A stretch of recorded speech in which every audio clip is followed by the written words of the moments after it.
Assalamualaikum warahmatullahi wabarakatuh. Innal hamdalillah nahmaduhu wa nasta'inuhu wa nastaghfiruhu wa na'udzu billahi min shururi anfusina min sayyiati a'malina man yahdihillahu fala mudhillalah wa man yudhlil fala hadiya lah. Asyhadu an la ilaha illallah wahdahu la syarikalah wa asyhadu anna Muhammadan abduhu wa rasuluh la nabiyya ba'dah. Allahumma shalli wa sallim ala sayyidina Muhammadin al-fatih lima ughliq wal khatim lima sabaq nasir haq bil haq wal hadi siratal mustaqim. Alhamdulillah bertemu lagi bersama saya Muhsin. Masih seputar masalah hukum. Sedikit lagi kita akan menghabiskan bacaan ini terkait masalah laki-laki dan perempuan seperti apa. Masih dalam kitab fatwa-fatwa perempuan yang karangan dari Abdullah bin Mahfuz Al-Haddad. Sebelumnya saya hormati para habaib, para kiai, para ulama, jamaah muslim di mana saja berada.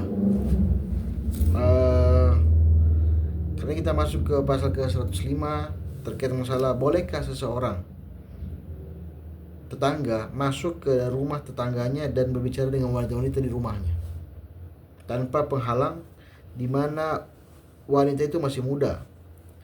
Saya sudah menasihati keluarga agar selalu berpegang teguh kepada Al-Quran Sunnah. Akan tetapi mereka berkata, kamu radikal, kamu berlebihan. Apakah saya akan mendapatkan dosa jika saya diam ketika melihat perkara tersebut? Jadi ada seseorang melihat tetangganya itu sering berbicara dengan tetangga yang lain, tapi tanpa hijab dan asing ngobrol, yang bukan muhrimnya, laki-laki dan perempuan. Seperti apa? Beliau menjawab, sungguhnya rumah itu memiliki kehormatan, maka tidak boleh masuk dalam rumah kecuali dengan izin penghuninya. Dan seseorang wanita tidak boleh memasukkan orang yang tidak disukai dalam rumah suaminya. Jadi suaminya tidak boleh mengizinkan kalau ada masuk orang lain kecuali dengan izin suaminya. Allah berfirman, ya ayyuhalladzina amanu la tadkhulu buyutan ghayra buyutikum hatta tastanisu wa tusallimu ala ahliha dzalika khairul lakum la'allakum tadhakkarun. Fa in lam tajidu fiha ahada fala tadkhuluha hatta yu'adzana lakum wa in qila lakum arji'u farji'u wa azka lakum wallahu bima ta'maluna alim. Wahai orang-orang beriman, janganlah kamu masuki rumah yang bukan rumahmu sebelum minta izin kepada ahlinya, dan berikanlah salam pada penghuninya. Yang demikian itu lebih baik bagimu agar kamu selalu ingat. Dan jika kamu tidak menemui seorang pun dalamnya, maka janganlah kamu masuk. Jadi kalau tidak ada orang di dalamnya, jangan masuk sebelum kamu mendapat izin. Dan jika dia dikatakan kamu kepadamu, kembalilah, maka hendaklah kembali. Itu lebih baik, itu lebih suci, dan Allah Maha mengetahui apa yang kamu kerjakan. Dan Rasulullah SAW pernah melarang berhalwat, berdua-duaan.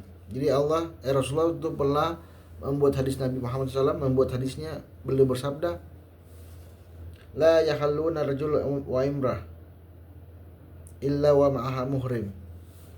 Janganlah laki-laki dan wanita berdua-duaan kecuali diantaranya ada muhrim.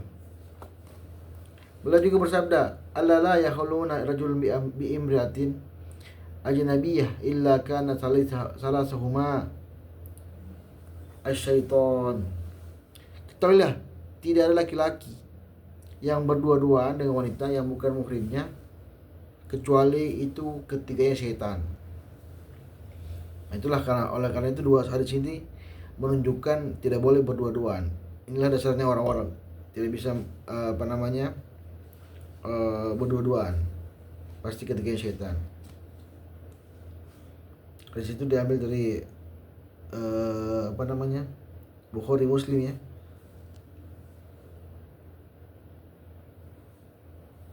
Kemudian itulah disebutkan Al-Quran dan Sunnah. Apakah orang yang berbicara itu sudah melakukan sesuatu dari Al-Quran?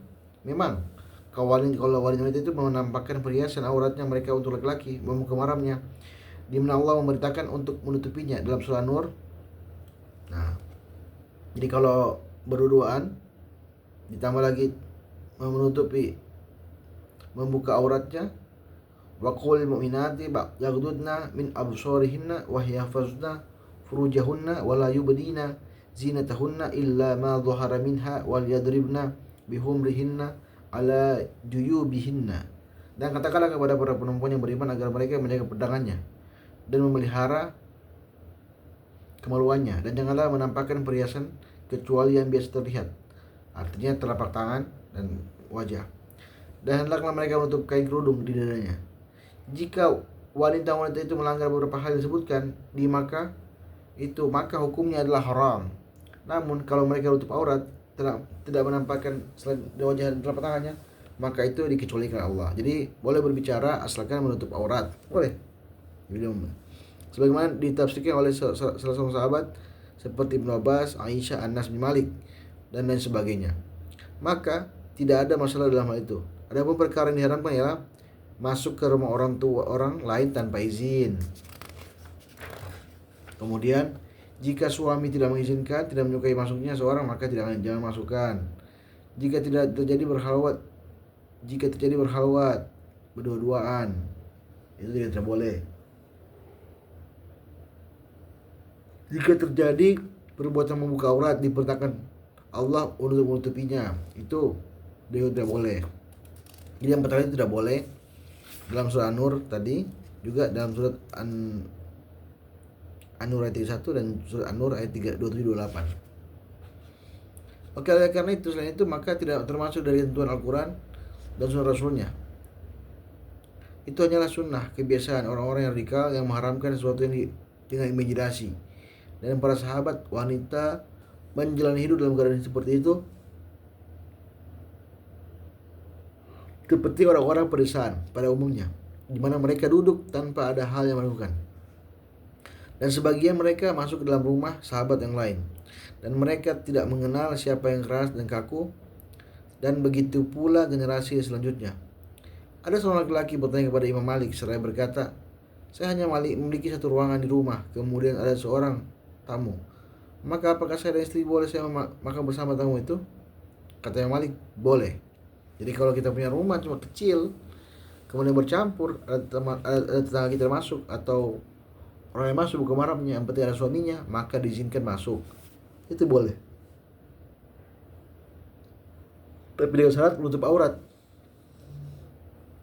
Dalam itu pula para sahabat Nabi, di mana mereka tidak mengenal sikap yang keras, kaku, kecuali ketika yang berkuasa adalah orang-orang non-Arab, dan para penguasa itu menyamakan orang lain dengan adat mereka, sehingga adat itu dianggap sebagai sebuah syariat, padahal Allah tidak pernah menurunkan perintah semacam itu. Dan sikap keras kaku itu membuat para wanita jatuh ke dalam perkara haram dan terjerumus dalam kebodohan. Itulah diinginkan oleh para musuh-musuh Allah dan musuh-musuh orang Islam. Wallahu a'lam bishawab. Jadi demikian, bahwasanya Rasulullah itu hidupnya gak kaku. Boleh berduaan tapi dengan cara menutup aurat, dan ada muhrim minimal bertiga, sehingga terjaga ucapan kita, terjaga dari gangguan setan.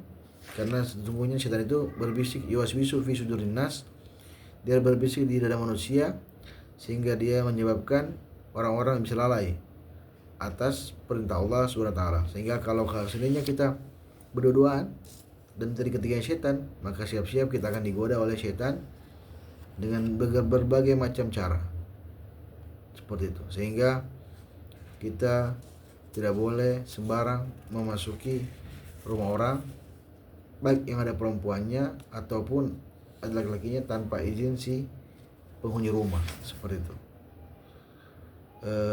Itulah yang hanya hari ini cuma hukum aja kita bahas, karena panjang juga pembahasannya terkait masalah masuknya laki-laki yang bukan muhrimnya kepada orang, dan dia berbicara kepada wanita-wanita di rumah itu, apakah boleh atau tidak? Yang jelas boleh, asalkan ada muhrimnya, diizinkan, dan memakai penutup aurat, dan yang terlahnya wajah dan telapak tangan saja. Kalau di luar itu maka tidak diizinkan, hukumnya haram. Jadi demikianlah yang kita bahas hari ini. Lebih dan kurang saya mohon maaf. Jangan lupa like dan subscribe channel ini. Semoga kita bisa berkembang dan dengan dakwah-dakwah Islam sehingga kita bisa menyebarkan kebaikan kepada semua orang. Akhirul kalam. Wassalamualaikum warahmatullahi wabarakatuh.